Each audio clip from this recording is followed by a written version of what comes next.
വരെ ഉയർത്തുന്ന സാഹചര്യം എത്ര മനോഹരമായി മനുഷ്യർക്ക് വേണ്ടി അവ സംവിധാനിക്കുന്നു എന്ന് നോക്കൂ.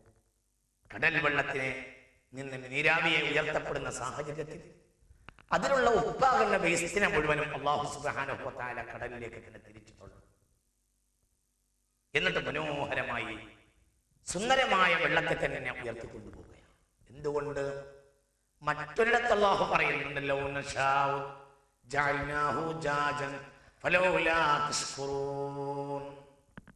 നാം ഉദ്ദേശിച്ചിരുന്നുവെങ്കിൽ ഉപ്പിന്റെ ലായനിയെ തന്നെ നിങ്ങൾക്ക് ഇറക്കിത്തരാമായിരുന്നു എന്ന്.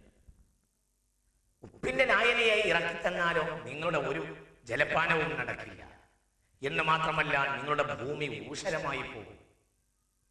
അത് വളരെ ഗൗരവമായി നാം ചിന്തിക്കേണ്ട ഒരു സംഗതിയാണ്. നബി സല്ലല്ലാഹു അലൈഹി വസല്ലം ഒരൽപ്പം പച്ചവെള്ളം കുടിച്ചാൽ പറയുന്ന ഒരു വാചകം ഹദീസ് ഗ്രന്ഥങ്ങൾ രേഖപ്പെടുത്തിയിട്ടുണ്ട്. അൽഹംദുലില്ലാഹില്ലദീ സഖാനാ അൽബൻ ഫുറാതൻ ബിറഹ്മതിഹി വലം യജഅൽഹു മിൽഹൻ ഉജാജൻ ബിദുനൂബിനാ. അൽഹംദുലില്ലാഹ്, സർവസ്തുതിയും അല്ലാഹുവിനാണ്. അല്ലദീ സഖാനാ അൽബൻ ഫുറാതൻ ബിറഹ്മതിഹി. ആരാണ് ഈ അല്ലാഹു എന്നറിയോ? ശുദ്ധമായ പാനീയത്തെ അവൻ നമുക്ക് ഇറക്കി തന്നിരിക്കുന്നു.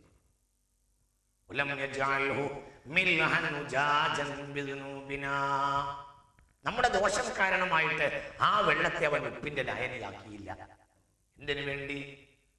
അല്ലാഹു പ്രകൃതിയോടും പ്രപഞ്ചത്തോടും മാനവനോടും സകല ജീവജാലങ്ങളോടും അല്ലാഹുവിനുള്ള ഒരു കാരുണ്യം എത്ര വലുതാണ്! ആരാണ് ഇതിന്റെ പിന്നിലൊക്കെ പ്രവർത്തിക്കുന്നത് എന്ന് മനുഷ്യരെ നാം ഒന്ന് ചിന്തിക്കണം.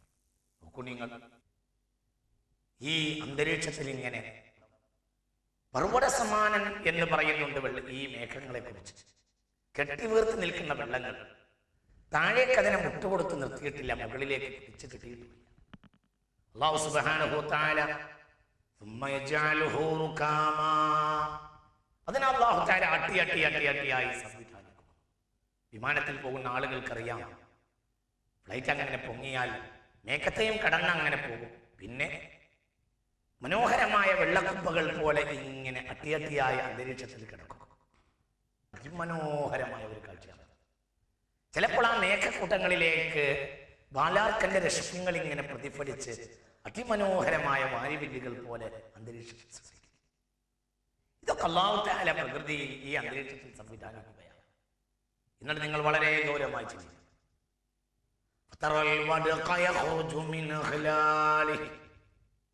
എന്നിട്ട് മേഘങ്ങൾക്കിടയിലൂടെ വെള്ളത്തെ ഇറക്കുന്നു. ഇത് തന്നെയാണ് ഏറ്റവും വലിയ ഒരു അത്ഭുതം എന്ന് പറയും.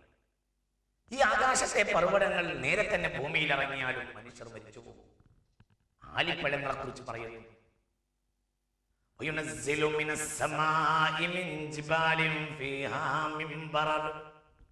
ചിലപ്പോൾ അതിൽ നിന്ന് ശക്തിയായ ചില പീസുകൾ ആലിപ്പഴങ്ങളായി താഴെ ഇറക്കും. അപ്പോൾ തന്നെ മനുഷ്യന്റെ കാറിന്റെ ചില്ലുകൾ ഒടിഞ്ഞു പോകും, അടഞ്ഞു പോകും, അത് തകർന്നു പോകും. മനുഷ്യന്റെ മണ്ടയിലേക്ക് വീണാൽ അത് അവന് വ്രണമുണ്ടാക്കും. ഇത്തരം ചെറിയ പീസുകൾ വരെ ആലിപ്പഴങ്ങളായി വീഴുമ്പോൾ മനുഷ്യനെ അല്ലാഹു തആല പഠിപ്പിക്കുകയാണ്. ചെറിയ പീസുകൾ വരെ എത്ര വലിയ നാശനഷ്ടങ്ങൾ ഉണ്ടാക്കും. ഇനി ആ ചെറിയ ആലിപ്പഴങ്ങൾക്ക് പകരം അല്ലാഹു തആല വലിയ വലിയ മേഘക്കൂട്ടങ്ങൾ തന്നെയാണ് താഴെ ഇറക്കിയിരുന്നുവെങ്കിലും എത്ര മനോഹരമായ ഒരു വാക്കാണ് അവിടെ. എന്നാൽ അതിന് പകരം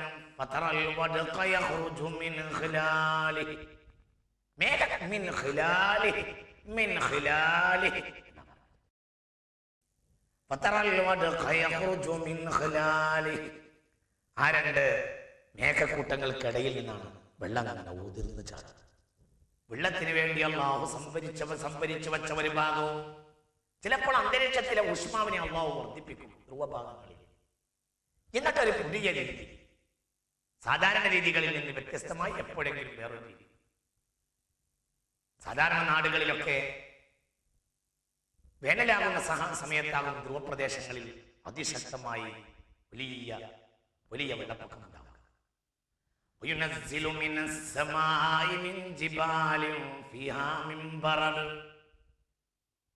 ഹിമാലയ സാനുക്കളിൽ ഇങ്ങനെ അതിമനോഹരമായ മഞ്ഞിന്റെ കൊടുമുടികളുണ്ട്. ആ മഞ്ഞിന്റെ കൊടുമുടികളിൽ നിന്ന് അള്ളാഹു അങ്ങനെ തന്നെ മനോഹരമായ ഐസിനെ പോലെയുള്ള വെള്ളം ഇറക്കും. അതും ചിലപ്പോൾ മനുഷ്യന് ജലസേചനത്തിന് ഉപകരിക്കുകയും പല ഭാഗങ്ങളിലും അത് വെള്ളത്തിന്റെ ആവശ്യത്തെ തീർക്കുകയും ചെയ്യും. അല്ലാഹു സുബ്ഹാനഹു വ തആല അതുവഴി അള്ളാഹുവിന്റെ പ്രകൃതിയുടെ അതിശക്തിയെക്കുറിച്ച് മനുഷ്യന് ബോധ്യപ്പെടുത്തും.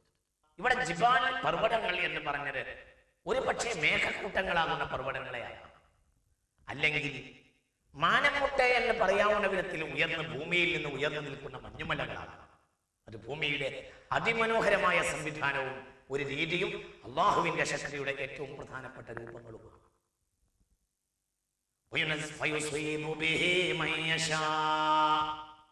അത് കാരണം ചിലപ്പോൾ ഒരു ജനതയ്ക്ക് ആപത്തുണ്ടാവും. അവർ ചിന്തിക്കണം, ഐസ് കട്ട വീണാടും ഉണ്ടാകും.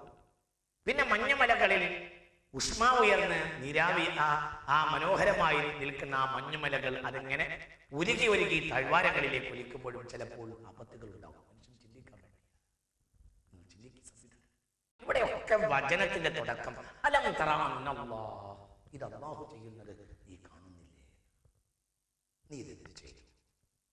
ഈ പ്രകൃതി, ഈ രീതി, ഈ സംവിധാനം, ഇതൊക്കെ കിട്ടാൻ നീ എന്ത് ചെയ്തു? നിന്റേതായ എന്താണ് ഈ പ്രകൃതി? നീ അനുഭവം മാത്രമല്ല,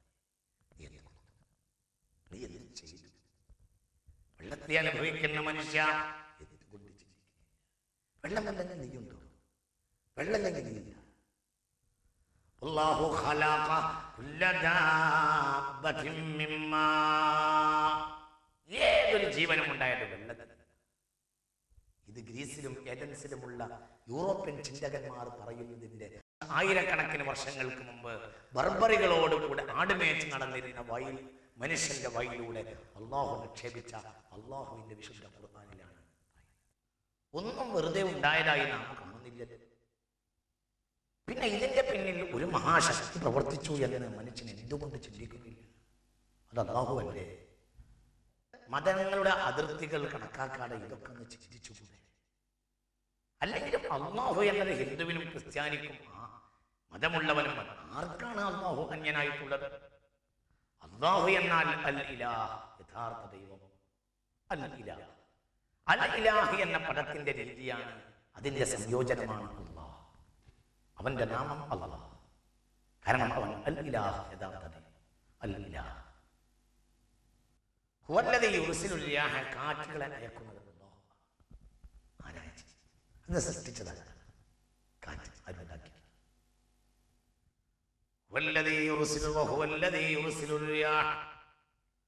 കാറ്റുകൾ അയക്കുന്നത് അല്ലാഹു ആവുന്നു. അവന്റെ അനുഗ്രഹ പേമാരി വർഷത്തിന്റെ മുന്നോടിയായ സന്തോഷ വാർത്ത. സന്തോഷ വാർത്ത, കാറ്റിനെ സന്തോഷ വാർത്ത.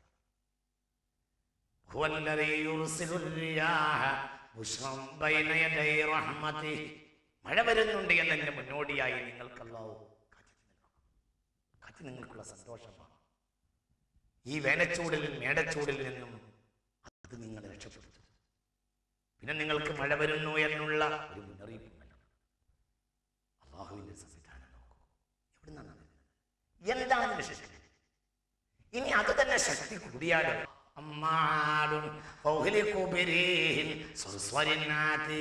ചീറിയടിച്ച കാറ്റുകൊണ്ട് ഒരു മഹാജനസഞ്ചയത്തെ അല്ലാഹു നശിപ്പിച്ചു. കാരണം അവര് അത്രയും യുദ്ധം കണ്ടവരല്ല. ഭാരപ്പെട്ട മേഘക്കൂട്ടങ്ങളെ ഈ കാറ്റ് വഹിച്ചു കഴിഞ്ഞാലോ